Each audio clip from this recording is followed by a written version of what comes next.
Well, we're going to be considering something else. I mean, this morning you saw in the papers Sheikh Ahmed Gumi alleging that military, police have been aiding and abetting bandits in their operations. Now, they have vehemently, that's the Nigerian army at least, have vehemently denied that their own agency has any such thing to do with bandits. But then there have been those who say perhaps it's time for some introspection, and they have reason to do so. We have with us this morning Mr. Oweb Nwoko, who's a senior advocate of Nigeria and a former Attorney General of Akwa Ibom State. Sir, you're welcome to Sunrise Daily this morning. Thank you very much. Thanks for having me this morning. Thank you for coming. Now, I'm sure that when you see stories like this, Sheikh Gumi fingers military police in bandit operations, you will say there could be an element of truth in that from the experience that you have had. Certainly. Certainly. I am not, let me begin by saying I'm not a real fan of Sheikh Gumi. But when it comes to issues like this, I think that introspection is the word. They need to, everybody needs to take it seriously, not just to attack it or deny it. Because from experience, it's very clear, obvious, there are facts to prove it, that on several occasions, at several instances, there are situations where security agents, there are bad eggs everywhere, would connive or be involved in criminal activities. So my take is that the Nigerian army does not need to engage in a quick denial.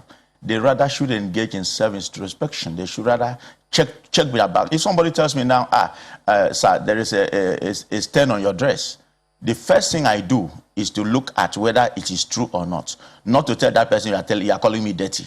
The quick reaction of the Nigerian army would not solve the problem, and I don't think it's the right way to go. I believe that they should rather sit back and say, okay, sorry, this thing has been said. And Sheikh Gumi, if you have information, please pass to us. That will help more. Or even on the other hand, Sheikh Gumi doesn't really have all the facts. They can sit down on their own and check through their ranks and see whether this has happened. Like when I was Attorney General, I had a situation where I think at least 3 cases where police officers were involved in kidnapping. In 2 cases, there were convictions. There was a particular case where we had 7 accused persons. 3 of them were policemen. I think 2 sergeants and 1 constable. I'm just first of all wondering, we've seen these cases, even though it didn't seem that they were widely publicized at the time. This happened in 2019, one of the cases which you referred to in 2019. Yeah. I'm just wondering, what piqued the suspicion of those who investigated this particular cases, and how did they have the courage to be able to, pinpoint their own people as part of those having a hand in this kinds of situation? That is the point. Very few in every setup, very few persons will be the one that will give bad name to the agency. Whether it is the army, the police, the navy, and whatever. It is the bad eggs are there, just like in any other situation. So they are honest ones who, once they begin their process of investigation, they will follow and get the lead until it gets to a particular point. There's another case I can give you an instance. A young lady was, I think, just met a young man, and maybe they were getting into a relationship, whatever happened. The bottom line is that the girl followed the guy to his house. For whatever reason, the girl died. The girl died in the house. The guy got up that night. Possibly, maybe there was refusal or some whatever they disagreed on. But there were marks of struggle on the girl's face and neck when the investigation went on. The guy went up, contacted his friend. A friend went up and contacted the police inspector. The trial is still going on now at the High Court in Akwa Ibom State. The police officer said, okay, I will take 200,000 naira from you and manage this case. They went together that night, picked the girl, the cops, put in a vehicle, and took the dead body outside Uyo to a village, a local mortuary in one village and dumped there. And the only saving grace was that they gave the phone number of the girl's mother, which I think they took from the phone, to the mutual attendant. The mutual attendant collected this because he was the police inspector who he knew that brought that corpse and left. They never went back there. The mutual attendant now called that number and the mother of the girl answered and they now left the place. Eventually, who brought him? The guy knew the police inspector. The police inspector was eventually arrested. The boy who killed the girl was arrested and the friend, 3 of them were taken together. And it was the police that investigated and indicted the guy that he was involved in the aftermath of that conspiracy. So it's not that it's not in existence. There are honest policemen, there are honest soldiers, there are honest people working in various sectors of the Nigerian system, where when things come to, they don't mind whether it's their colleague that is involved. They will get to the bottom of it and they will insist on the truth. So these are things happen. These are all the cases we find here and there. Do we celebrate those colleagues who are courageous enough, at least to encourage others? That should be done. Who seek to, be that courageous as well? Because some people will say that some of the people you have mentioned now, they're low-level officers, sergeants and what have you. That there are those who could be in places of authority who are also aiding and abetting, some of them seniors. And that perhaps if we did celebrate those who had the courage to be able to call out people within their own force, perhaps it will give them encouragement. Yes, to be able to do that. And even others to also do the same thing. I agree with you completely. But you see, the question is how often do we have these kind of persons celebrated? While I was also in office, we had a conviction of 4 policemen. They went out on patrol and had an issue with an Okada man. And one of them shot the Okada man. Of course, it was a team thing. And the Okada man died on the spot. They were arrested. It's policemen in the same Akwa Ibom command that investigated the matter and gave us the case file. And we prosecuted and got the 4 policemen convicted for murder. So it's not as if you don't need to hide them. You don't need to just jump up and say, I want to defend my institution. No, it is better that everyone, once this allegation is raised, that we should begin to check through. After all, there is no sector of the society that is devoid of people of this. A few days ago, a medical doctor was arrested for being involved in a drug. He was on television. I saw it on your studio quite news several times.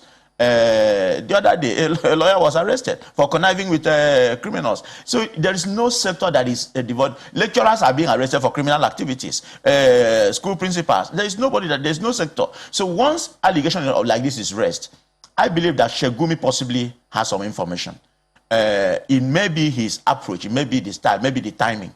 But the Nigerian Army and other security agencies should not just jump up and try to brush up the matter and say, oh, no, it doesn't, you should not mention our name or it doesn't happen. No, it is more important for the sake of the society, for the sake of nipping or tackling this insecurity in the country, that the Nigerian Army and other security agencies should begin to do a self-search and check through their system and monitor. When you send people out, you should be able to check up a backup system that now monitors the other team, knowing fully well that anything can happen. And there's so much temptation in the system. There are a lot of them that you cannot really hold back and say, oh, you can trust Mr. A the way you trusted Mr. B. So when you send people out on mission, you should be able to have a way of reassessing the performances of those people. It's very important. As an Attorney General, I had these instances, and it wasn't a story. We even have situations where, in the course of investigation, there are policemen that are honest enough to go very deep and get you the truth of the facts. In the same system, you have policemen that will go in and they want to kill the case and collect money. We can't deny it. There are real facts, there are real situations. So Shegumi has made a statement, and it's not just a blanket thing. We should not put a blanket cover on, oh, it is the army are corrupt, the police are corrupt. He did. And oftentimes that is what these agencies fear. That as a result of this kinds of statement, people will just use one paintbrush to smear the entire organization. It's a legitimate fear, you would agree? Yes, it is. It is. That is. But you see, that legitimate fear of saying, "Oh, don't paint all of us in the same in the same black color." That should not stop the agencies involved in doing what they ought to do. That self-introspection is very important. You would recall some time ago there were issues of some Catholic priests, both in Nigeria and outside, being involved in certain unwholesome activities with young children. What did the Pope need to do? You to set up a team to investigate it. Don't just say, "Oh, no, we want to protect the institution." No, the issue, the focus should not be on protecting the image of the institution. We all know, the society knows that it's not all of them that are bad. In fact, the number of bad eggs in the system are very few.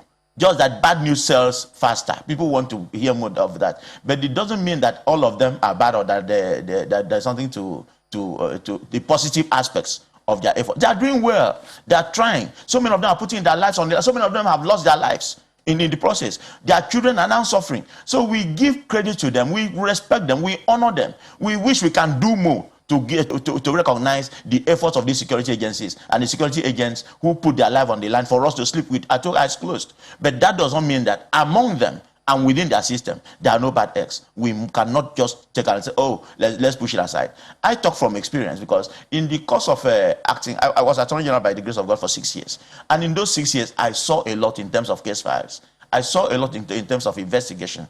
And there is a lot of work to be done inside. I was just about to make reference to the amount of work, because what some people will say is that when we see those kind of lapses, what it should indicate to us is that there is a need to strengthen internal mechanisms of checks, especially when it comes to the issue of arms. Because right now we're dealing with the proliferation of small arms and light weapons. And some people have been saying, "Oh, oftentimes we point fingers upwards and say, oh, it's because our borders are porous. Oh, there was war in Libya, and as a result, it found its way into Nigeria." But we're not making reference, it would seem, enough to those that are being sold in-house. I mean, what you're making reference to is not exactly strange, because this has been well documented. In the wake of the Niger Delta crisis, there were very strong reports, and this was not rumored, it was documented, that the armory of the Nigerian military was open, and that there were those who were selling weapons to aid the strife, it would seem, in the Niger Delta. So as a result of that, do you think that we, as a people, and even within the security agencies, have placed checks on being able to account for the armors and the weapons that we have in our armory? See, this is a very critical issue.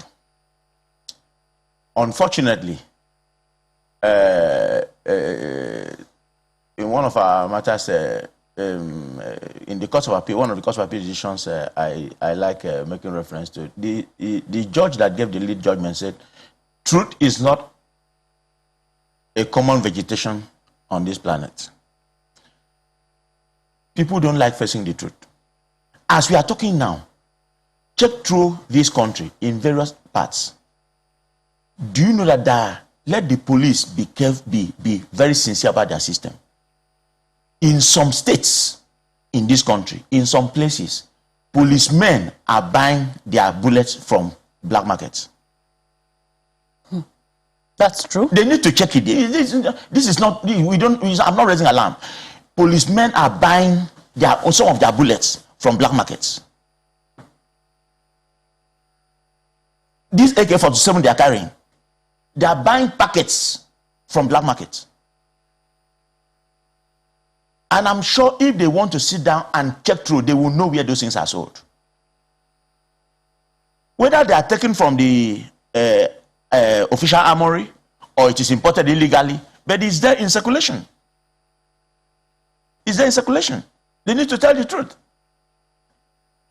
A lot of the weapons that are being circulated, we have very porous borders. We must admit it. So there's situations where some of these are imported illegally in. Some of them are stolen from within.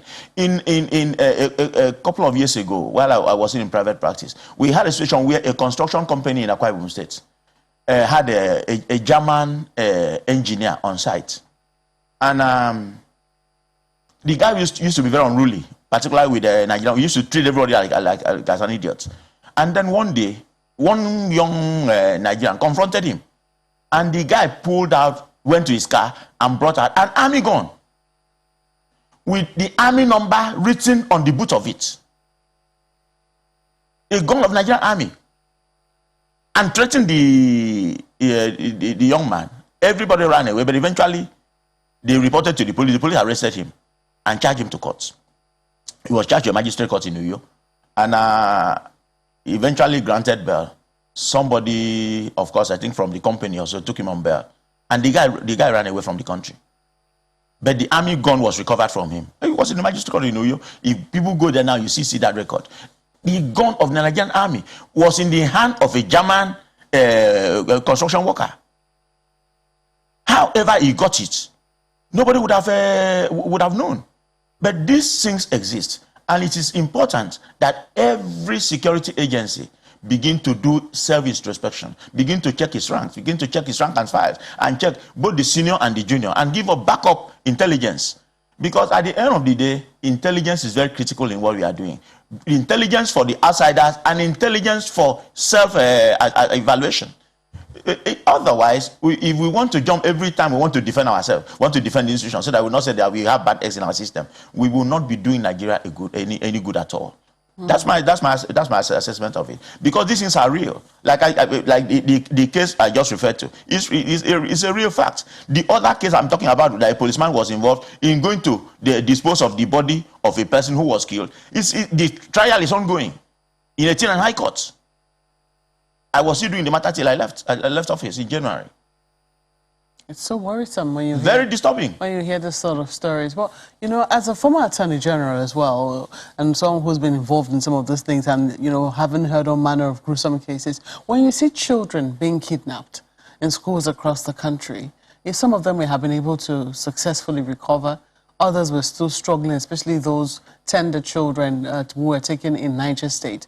You have to ask, you know, huge and deep questions as to what exactly is happening to our security agencies. Having worked very closely with them, do you think that they really lack the capacity to be able to get these children back, or are we just foot dragging unnecessarily for whatever reason? I have my worries about the level of sincerity and commitment.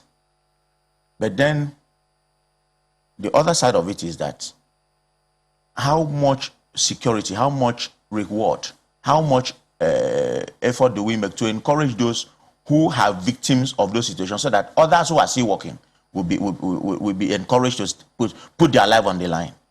The society must pay for what it expects from security agents. I have a situation where in April, within Akwa Ibom State and the borderlines of Akwa Ibom and Abia, we had several attacks on police formations. Some policemen lost their lives. In my divisional police headquarters, my local government, was attacked twice within 3 weeks. My DPO was almost killed. When you now look at what is the quantum of ammunition and arms located at a particular police division as an headquarters, given what the criminals are coming with. These criminals invaded the place. They could have killed my DPO. Just the guy was brave.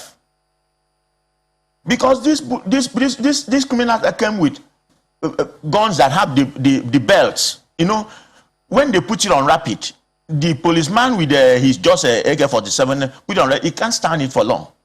How long can he wait? So if you put policemen at the divisional police headquarters and maybe they have maybe 10 or 15 AK-47 and bandits of up to like 30 or 40 arrive the place, that's where we have problem. And so even after facing face to face, they now say, okay, they have carried these children and entered the bush. How do you start entering the bush to go and look for them? What is the level of arms that you carry? Like all these ones we are seeing in the northeast and northwest. The nature of guns you see, the nature of arms carried by these bandits is far above the ones that the police are carrying.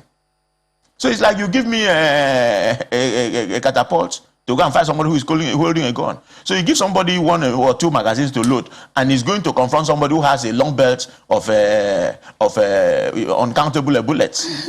It's not the same thing. Now, some people will say David won Goliath with gun on his side. But let us hope that will be the case of our security agencies. Honestly. We have to thank you so much for coming on this morning and having this conversation with us. Mr. Owemoko is a senior advocate of Nigeria and a former Attorney General in Akwa Ibom State. Thank you so much for coming on. Thank you very much. Thanks for having me. Well, let's hope that we will be able to get some mails before we eventually go. Gentlemen, do we have some? Okay, well, we're hoping to as well. Okay, well, we'll come back to that and take a look at some of them in a moment.